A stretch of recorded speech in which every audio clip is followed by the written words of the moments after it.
Starting from the Tisazari court today, I was outside the AT-MCD tribunal that is situated in the Tisazari court only. Under the DMC Act, this tribunal has been established. Many people do this mistake that when they want to go against any order passed by the MCD, that is the Municipal Corporation of Delhi, they go to the usual courts, but instead they should come to these courts as the MCD Act, the DMC Act specifically bars going to any other court. I think that's enough of information to start with this vlog of today. Another day, more work. Just got back to the office from the 30,000 court. आज 30,000 court में बहुत सारे subscribers मिले. Of course all of them were advocates. कोई अभी enrolled था, कोई पहले का था, इंटर्न्स भी थे. बहुत अच्छा लगता है मिलके. आप में से जो भी मिलते हैं आके हाय बोल दिया करो. मुझे जो जो भी मिले मेरे को सब बाय फेस सब याद हो गए हैं और अभी कभी मिलते रहेंगे तो I keep saying hi to them. Of course it's a very sweet feeling, it's a very sweet gesture on you people's part. Anyway, अच्छा तो लगा. बट क्यों गई थी मैं 30,000? AT-MCD यानी कि MCD दिल्ली, आपको पता होगा DMC एक्ट है, दिल्ली म्यूनिसिपल कॉरपोरेशन एक्ट. उससे रिलेटेड अगर MCD कोई भी ऑर्डर पास करती है और वो ऑर्डर आपको पसंद नहीं आया, आपको उससे कोई प्रॉब्लम है, तो उसको चैलेंज करने के लिए obviously on valid grounds only, valid and lawful grounds only, you can go to the appellate tribunal. Appellate tribunal जो MCD का है वो 30,000 में सिचुएटेड है, इसलिए मैं वहाँ गई थी कुछ काम से related. Now I'm back. Right now I need to prepare for some arguments on charge, and again there's one more thing as well. हाँ, एक रिप्लाई देना है, एक एप्लीकेशन का रिप्लाई देना है.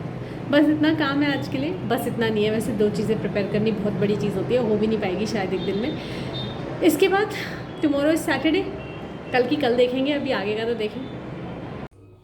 Sometimes I just feel so tired. आज वो ऐसा ही दिन है, बहुत ज़्यादा ही थका हुआ लग रहा है, पता नहीं क्यों. आँखों में ऐसे हो रहा है जैसे आँखें चिपकती है ना, कुछ भी करने का वो मन नहीं कर रहा.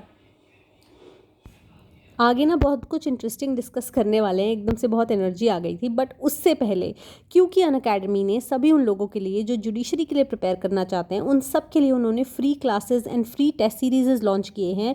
तो it is my duty to inform you all about them. In fact अगर आप नीचे डिस्क्रिप्शन बॉक्स में भी जाओगे इस वीडियो के, तो आपको डायरेक्टली उनके free special classes, free test के लिंक मिल जाएंगे. आपको सिर्फ कोड यूज़ करना है, जो कि हमारे चैनल का नाम है VLOGish. Using that code, you will be able to unlock the free special classes and free tests as well.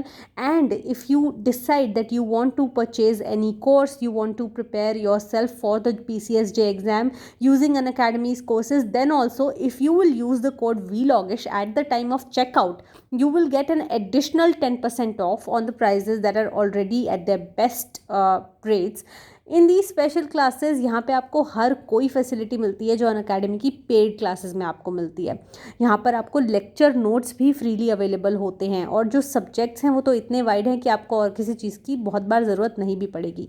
In fact अगर आपको लोकल लॉज के लिए भी स्पेशल क्लासेस चाहिए, वो भी अनअकैडमी पे अवेलेबल हैं. स्पेशल क्लासेस अगर आप सिर्फ पहले लेके देखना चाहते हो और आप ये जज करना चाहते हो कि अनअकैडमी आपके लिए कितना अच्छा रहेगा प्रिपरेशन के लिए, तो भी आप इस फैसिलिटी का फ़ायदा उठा सकते हो. इनफैक्ट ये फ्री टेस्ट भी ज़रूर दे के देखना.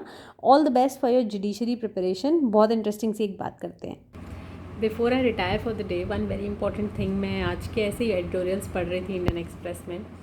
बहुत कम अब टाइम मिल पाता है, लेकिन निकालना चाहिए हमें पढ़ने के लिए. तो आई सॉ, मेरे को खुशी हुई बहुत देख के. There was a kind of spark in my eyes of when I saw this. I saw that Fali S Nariman had written today, and when I got to know why he had written, I got even more happy and excited to see what is there.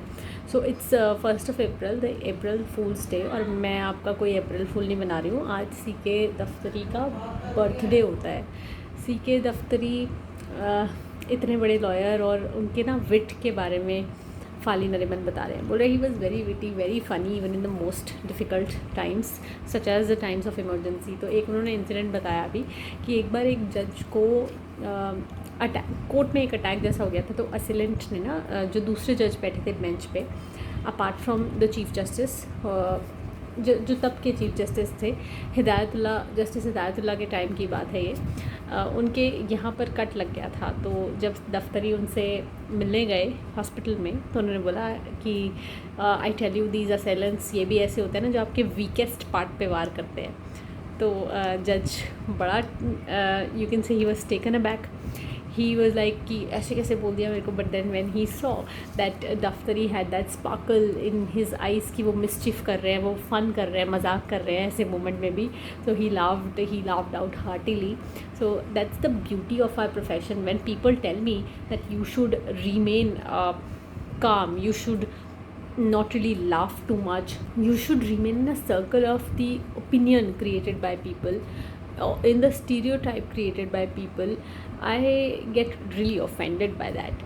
You know, no matter whatever profession you are in, you should never forget your own self. So even if you're a lawyer, you're a human being first. You're a girl, a boy, or whatever the gender you associate with, you are that first. So enjoy your life, enjoy what you have inside you.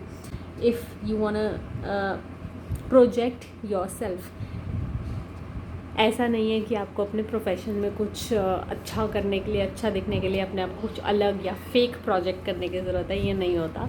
ये मेरा अभी तक का short span का आप कह सकते हो, बट शॉर्ट स्पैन के एक्सपीरियंस को भी तो आप मान सकते हो ना। ये मेरा टेस्टेड एक्सपीरियंस है। कुछ अपने से अलग होने की ज़रूरत नहीं होती, बस जो खुद हो ना उसको मोस्ट ऑफ द टाइम्स दिखाने की ज़रूरत होती है। On this note I will sleep, going straight to the Rohini Courts library.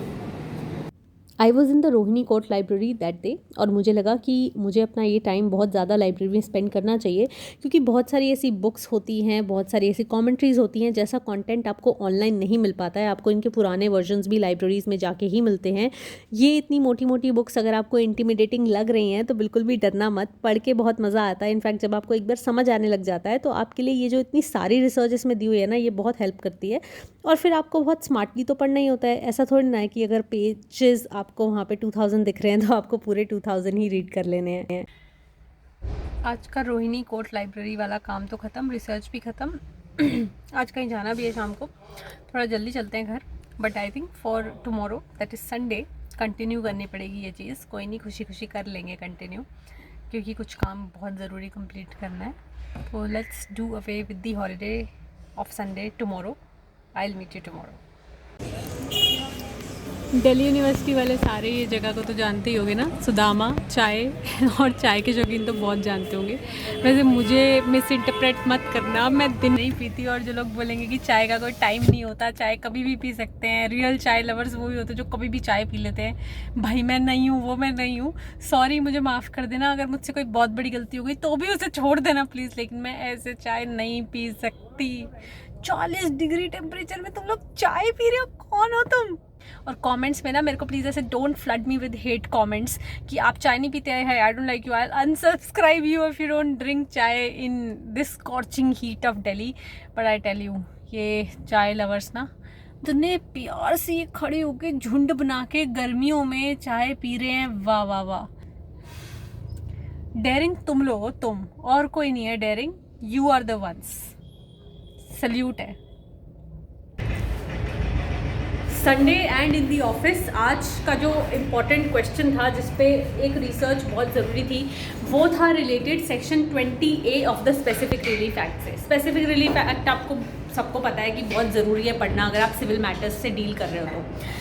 यहाँ पे 2018 में एक अमेंडमेंट आया जिससे कि सेक्शन 20A, 20B, 20C, ये 3-4 नए सेक्शंस आए। 20 में भी बहुत सारे चेंजेस हुए और भी बहुत सारे वाइड स्प्रेड चेंजेस हुए 2018 में स्पेसिफिक रिलीफ एक्ट में। उसमें एक क्वेश्चन था कि 20A ऐसा कहता है कि कभी भी अगर कोई इंजंक्शन का सूट हो, यानी कि किसी चीज़ को, किसी काम को स्टॉप करना हो, बट अगर वो इन 4-5 कैटेगरी में फॉल करता है तो कोर्ट उनको इंजंक्शन नहीं दे सकता, क्योंकि उसका ऑब्जेक्ट ये है कि अगर कोई पब्लिक प्रोजेक्ट्स चल रहे हैं इंफ्रास्ट्रक्चर डेवलपमेंट से रिलेटेड या हॉस्पिटल से रिलेटेड या फिर ट्रांसपोर्टेशन से रिलेटेड, उनको आप बीच में ऐसे इंजंक्ट करके डेवलपमेंट के बीच में नहीं आ सकते। तो ये जो पूरा अमेंडमेंट लाने का मोटिव था ना, पूरा ये देख के पता चलता है डिबेट्स और एक्सपर्ट कमेटी की जो रिपोर्ट थी जो बनाई गई थी इस अमेंडमेंट को लाने का जो रीज़न बनी थी एक्चुअली, उससे आराम से ये पता चलता है कि ये ऐसे वर्क्स के लिए बना है, जो कि पब्लिक वर्क है और जिनका कंटिन्यू होना बहुत ज़रूरी है, और अगर उसको बीच बीच में रोका जाएगा तो वो प्रॉब्लम क्रिएट हो जाएगी इकोनॉमिक डेवलपमेंट के लिए।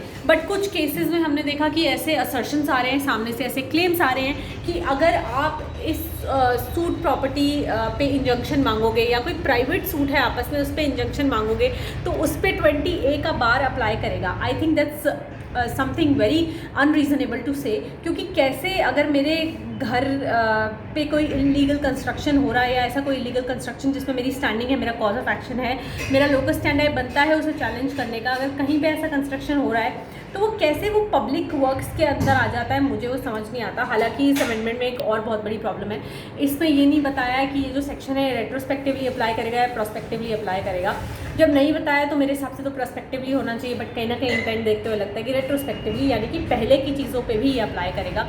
तो ये कुछ प्रॉब्लम्स ना लॉ में हमेशा ही आती रहती हैं जिनका तोड़ निकालना बड़ा मुश्किल हो जाता है, और इसी पे ही आज वो रिसर्च होती रही। साथ में रिप्लाई बनाया, मैंने बताया था एक रिप्लाई बनाना है एप्लीकेशन का।